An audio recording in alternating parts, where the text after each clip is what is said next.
Ahora, ¿cómo funcionan los dividendos? Y esto es súper importante. Hay fechas que son claves, ¿ya? Hay una fecha que suele ser la fecha en la cual todos los accionistas que están registrados hasta esa fecha como accionistas de la empresa van a recibir el dividendo. Y aquí lo quiero explicar con un ejemplo. Supongamos que la fecha límite sea el día, hoy día estamos a 4 de noviembre. Supongamos que la fecha límite era el día 3 de noviembre. Bueno, todos los accionistas que eran dueños de esa empresa hasta el día 3 de noviembre van a recibir el dividendo, que suele pagarse un tiempo después. Hay países donde la fecha de pago suele ser una semana o 2 semanas después de la fecha límite. Supongamos en este ejemplo que sea una semana, que el dividendo se paga el día 10. Entonces, todos los accionistas que tenían acciones hasta el día 3 van a recibir el dividendo el día 10. Quienes hayan comprado el día 4 no van a recibir el dividendo el día 10. Por otra parte, quienes compraron antes del día 3 y vendieron el día 4 o vendieron el día 5, sí van a recibir el dividendo el día 10. ¿Vale? Entonces, esas fechas son sumamente importantes. Y otro valor o consideración que no es trivial es que cada vez que una empresa entrega dividendos, esto tiene un impacto a nivel de precio. Suele generarse o darse una pequeña disminución en la misma proporción del dividendo de la empresa que lo entregó. Si la empresa costaba $100 y entrega $1 de dividendo, esa empresa va a abrir al día siguiente $99. Entonces uno dice, ¿pero cómo? Entonces, ¿cuál es el efecto de los dividendos si es que baja el precio de la acción?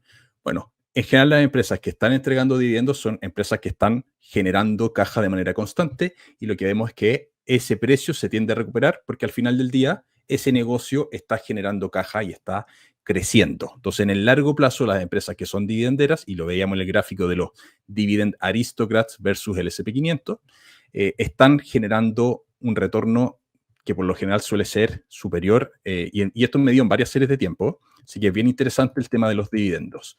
Indicadores claves. El primero, el dividend yield, que es la rentabilidad por dividendo, que básicamente es la relación que hay entre el dividendo que paga una empresa y el precio de la acción. Y aquí quiero hacer una salvedad, porque que una empresa genere un dividend yield de 5% no quiere decir que todos los accionistas van a recibir un 5%.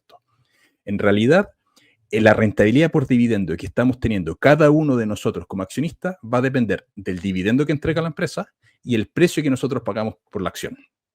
Si alguien compró una empresa que iba a entregar $5 de dividendo por acción a $50, bueno, su rentabilidad por dividendo es 10%. Y hay otro accionista que puede haber pagado $100 por acción y su rentabilidad por dividendo va a ser 5%. La empresa no te entrega, no hace la distinción de cada uno de nosotros para decir cuánto dinero nos tienen que entregar.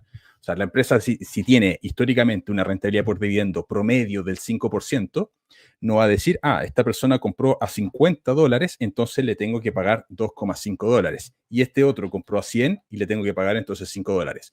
No, la empresa entrega dinero simplemente. Y la rentabilidad por dividendo la construye el inversionista en función del precio que pagó. Entonces, cada uno de nosotros, si compramos la misma empresa, si compramos precios distintos, vamos a tener distintas rentabilidades por dividendo, ¿vale? Entonces, eso es sumamente importante tenerlo claro, que suele generar muchas confusiones. Se piensa que todas las empresas pagan X rentabilidad. No, la empresa paga dinero y con ese dinero nosotros estamos construyendo nuestra rentabilidad por dividendo. Otro aspecto importante, el porcentaje de utilidad que la empresa distribuye, que se conoce como el payout ratio, que básicamente es cuánto del negocio, de lo que ganó el negocio, va a entregar a los accionistas. Y aquí esta métrica es bien importante porque el crecimiento de un negocio no se mide en función del dividendo que entrega, se mide en función de la utilidad que retiene. Pensemos en algo simple, una panadería. Si todos nosotros que estamos acá somos socios de esta panadería ficticia, y ganamos dinero en esta panadería, bueno, ¿cómo va a crecer la panadería? En función de los dividendos que nos está entregando nosotros y nosotros con ese dinero hacemos lo que queramos fuera del negocio o con el dinero que el negocio está reteniendo. El crecimiento se calcula en función del dinero que el negocio retiene. Entonces, por eso, empresas que entregan el 100% de la utilidad vía dividendo no son muy buenas inversiones de largo plazo porque esa empresa no tiene crecimiento. ¿Vale? Entonces, el crecimiento se va a calcular en función de las utilidades que se retienen. Entonces, por eso, para invertir en empresas dividenderas es bien importante considerar esta relación, que idealmente esté entre un 50 y un 70%, cosa que la empresa tenga capacidad de seguir haciendo reinversiones en el negocio y que el negocio vaya creciendo. Y eso es una mezcla bien atractiva que tenemos los inversionistas, que es crecimiento del capital junto con crecimiento de los dividendos. También está eso como indicador clave. ¿A qué tasa los dividendos están creciendo? Y estos dividend aristocrats que les estaba contando, o dividend kings, que son estas empresas que llevan muchísimo tiempo, 25 y 50 años, aumentando los dividendos hacia los accionistas, tienen tasas de crecimiento en algunos casos más lentos, 6%, 7% año contra año, y en algunos casos crecimientos que son de los dividendos que son más rápidos, tipo 9, 10, 11% año contra año. Y eso es bastante importante. Esta inversión dividendera se basa muchas veces en distintas progresiones. Una progresión aritmética, que sería el ahorro que nosotros estamos teniendo de nuestras distintas fuentes de trabajo, que vamos permanentemente ahorrando, comprando acciones. Después viene una segunda progresión que ya es geométrica, que es la reinversión de los dividendos. O sea, cada vez que estemos recibiendo dividendos, estos dividendos se reinvierten para comprar más acciones. Tenemos una tercera progresión, también geométrica, que es el alza del dividendo, ¿ya? Las empresas están entregando X cantidad de dólares, pero con el tiempo ese monto va subiendo. Lo vamos a ver en un ejemplo, de hecho, con Johnson & Johnson. Y una cuarta progresión que sería básicamente el incremento del precio, entonces el precio de la acción. Entonces las estrategias dividenderas se basan en estas cuatro progresiones. Una progresión aritmética más 3 progresiones geométricas, y tenemos un interés compuesto que es bastante atractivo y bastante potente en el largo plazo para los inversionistas. Entonces, aquí dentro de lo que es la estrategia, tenemos 2 estrategias base inicial, que todas parten desde la base que necesitamos reinvertir los dividendos para aumentar las posiciones que estamos teniendo.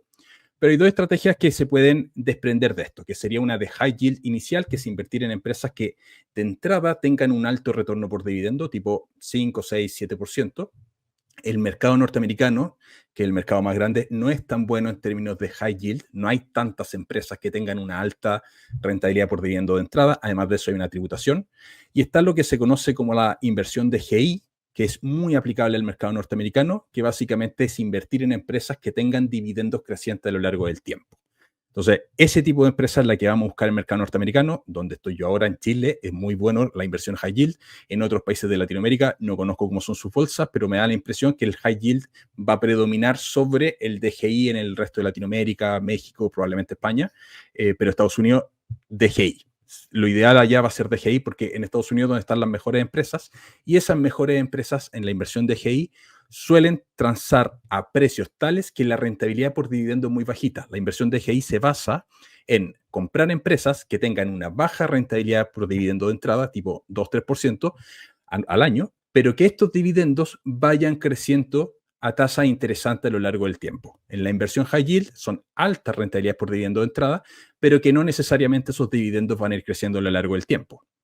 Pueden mantenerse plano o ir subiendo en función de la inflación a tasas muy similares que la inflación, pero en la DGI no. En la DGI vamos creciendo sobre la tasa de inflación, y eso en el largo plazo es muy bueno. De hecho, es muy aplicable para inversionistas jóvenes.